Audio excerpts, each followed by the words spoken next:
Hi guys, this is Dr. Christine, and today I'm coming to speak to you about how to stop ruminating about your past relationships. Now, we all know, any of us who've been in any kind of relationship, we know how difficult it is to ruminate about, to stop ruminating or thinking. We just keep thinking over and over again. That's what ruminating means, really, about our past relationship. And this happens, guys, whether the relationship was good or bad, or even just in the middle somewhere. It does not necessarily have to have been a good relationship for you to actually ruminate and continue to think about it after it's ended.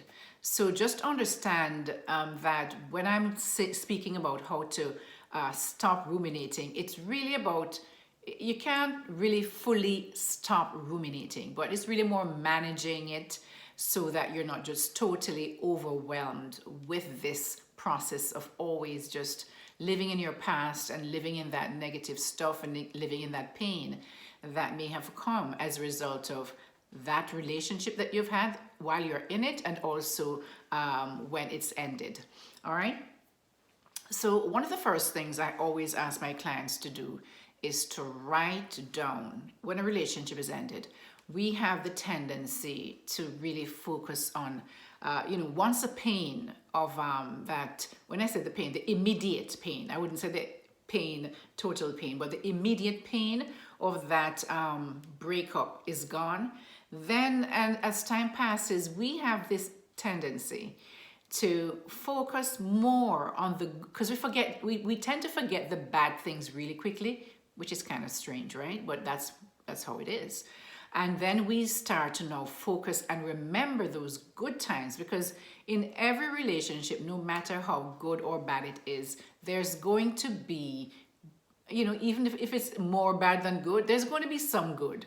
And that the problem though is that we have the tendency, we have this short-term memory, and we have the tendency to focus more on the good parts of the relationship that we are no longer in, than on the issues that caused us to break up. We tend to forget that there was a reason why for this breakup. There was a reason why either they left or we left. There was a reason, but we have the tendency to forget these reasons, right? Now, what I always ask my clients to do is really to write down. Once they're going through the process, what is going to help them is that they really make things more tangible then, instead of having it floating around in your head, because that's when you have the tendency to really just stay in your head. So get out of your head, put these things down on paper. So I always ask my clients to write down what were the good qualities of this person and what were the bad qualities of this person and this interaction with them in that relationship. Write down all these things and keep that somewhere that you can, at a moment's notice, whether it be on your phone, right? You're able to reach out for that thing when you start ruminating, because I'm going to show you how you can use that later on. So the first thing, guys, is to acknowledge that any kind of breakup is normal, whether you wanted to break up or whether they left you. Every kind of there's going to be sadness, there's going to be anger, there's going to be all different types of emotions. That's normal. That is totally normal, right? But don't try the mistake some people will do. I mean, there are different types of attachment style kind of respond differently to breakups. The dismissive, avoidant individual, and sometimes to some extent the fearful, will suppress those feelings and try to ignore it and push it down, and they may express it or get relief from it in doing things like just going out and just partying, or just indulging in a lot of negative stuff. A lot of times it's like, most of the times it's negative. Of course, there are things that you can do positively, but our tendency as humans is to go to the negative.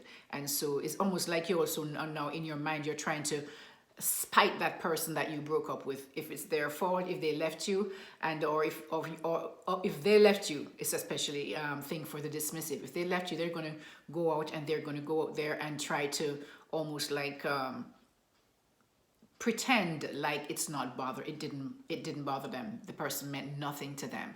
So the anxious individual will actually be the one who is suffering, because they are like they're watching their what you call it, social media. They're on their social media checking to see what they're doing next, and so all that this is causing is really more pain, right? But this is how different attachment styles will respond. So what I'm saying is that please understand that people are going to respond differently, right? But the thing is not to suppress those feelings, speaking to the dismissive, but to actually acknowledge that these feelings exist and to allow yourself to feel them, which is very difficult for the avoidant individual, right? No, the anxious individual will just go all the way out and express all those emotions, and it can be very toxic in some ways that they can do, because they will go and tell their whole family, their friends. They will be maybe stalking the person, they might be calling them to see, you know, all different types of stuff. So there are different ways of responding, but one of the ways that you start to heal and to stop ruminating is write down, guys, write down on a piece of paper, preferably on your phone, because you always have your phone with you, where you can look to see what were the good qualities of this person. Yes, there were good qualities. What were the bad qualities, or things that you know just would not work for you long term anyway, right? It was always a challenge. It was always a problem in this area. Write those down. Now, what you're going to do with that is that you can try, another thing that you can try is mindfulness. Now, a lot of people these days, I find it doesn't work very well for them, even though it's one of these things that's always touted to work. Yes, you can count to 3 and breathe and do all of that and stuff, but as soon as you stop, usually it comes back, right? And a lot of, in our day and time, guys, we don't have a lot of patience, because things are so easily accessible that we want it right now. And so just the patience to even, just the time to even stop to breathe is a challenge for most people, because there's always something going on, and you have millions of things that's floating around in your mind. What you're going to do next? Who's that? What's due? What's that? Blah blah. All these these challenges and these things and these responsibilities that we have in life, right? So it's very hard for mindfulness, but those of you who can do it, try to focus on your surroundings, breathe, do all that kind of stuff. Focus on the present, which I know is very difficult, because it's even difficult for me, right? So you can try that, but if that doesn't work, which I find, this one is what I find worked, and this is what I actually tell my clients to do, right?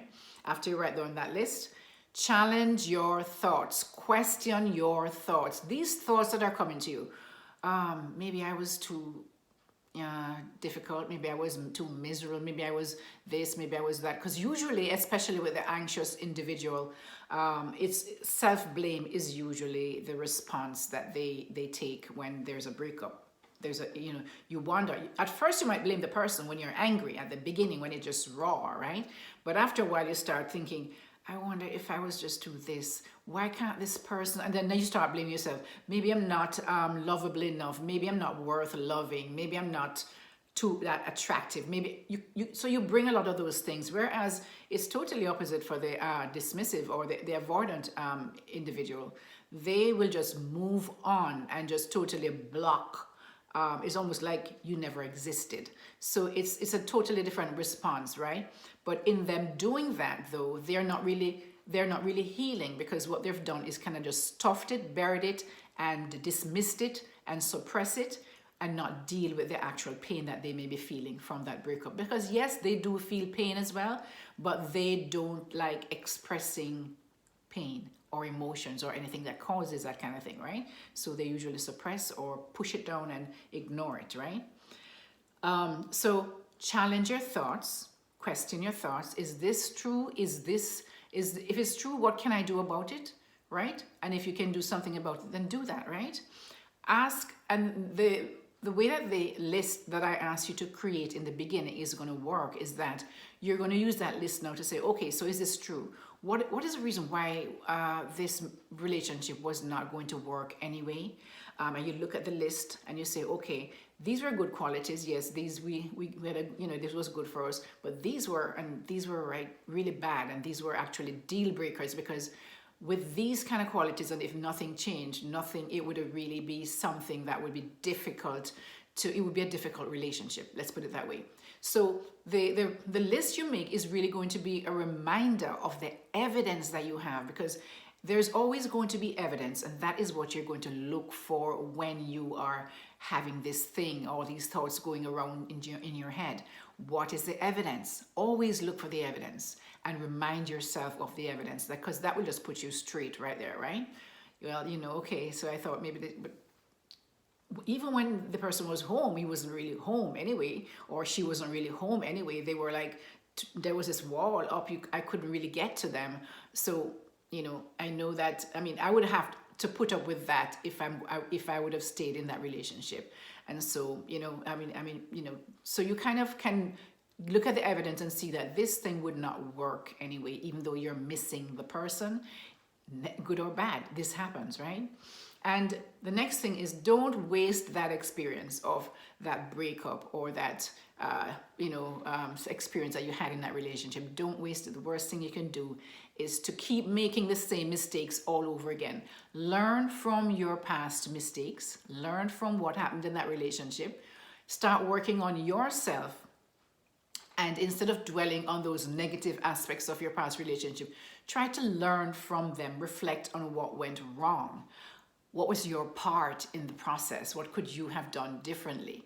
Because you remember, even though you may have wanted the individual to do things differently, you cannot make people do things that they don't want to do. You cannot change anyone. This is one of the problems, and this is one of the challenges that the anxious individual face. They feel that they can change someone. So if they'll go into a relationship where they see big red flags just waving up in the wind, and thinking that because they like this person, maybe they like how they look, maybe they like what they drive, some people do that, or maybe they like their what kind of status in life that they wear, whatever, you know what I'm saying. People do things for different reasons. Then they will actually think that they can go into this relationship and change this individual to make them love them and behave in the way that they want them to behave. Right? It never works, guys. It never works. And I know that you know, because you've had that issue in past relationships, okay? So the next thing you can do is really immerse yourself. Find out what it is that you, when you were in that relationship, maybe there may have been times when you could not do certain things because you're in a relationship, and so it's a commitment, and so there are certain things that either that you couldn't do, but that you didn't have the time to do because you're spending time with this person or doing things with them. And there are things that you kind of, sometimes a lot of people, especially anxious, they put away and they kind of push away their interests and their needs and focus solely on their partner's needs and their interests.